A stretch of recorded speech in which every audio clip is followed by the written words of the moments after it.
వైఎస్ఆర్సీపీ రాష్ట్ర అధికార ప్రతినిధిగా ఇటీవల నియమితులైన బటిప్రోలు గ్రామానికి చెందిన గాలి అరవింద రాజాకు తెనాలి వైఎస్ఆర్సీపీ శాసనసభ్యులు అన్నాబత్తుని శివకుమార్ అభినందనలు తెలిపారు.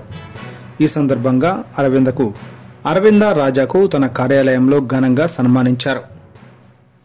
ఇలాంటి పదవులు మరెన్నో చేపట్టాలని ఆయన తెలిపారు.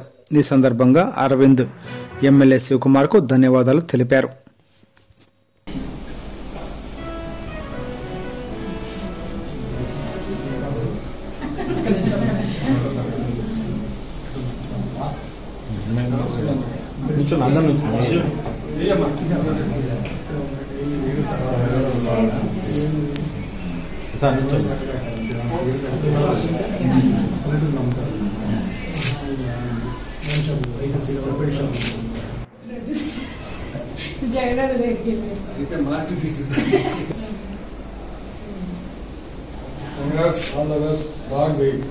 ఏపించింది నేను.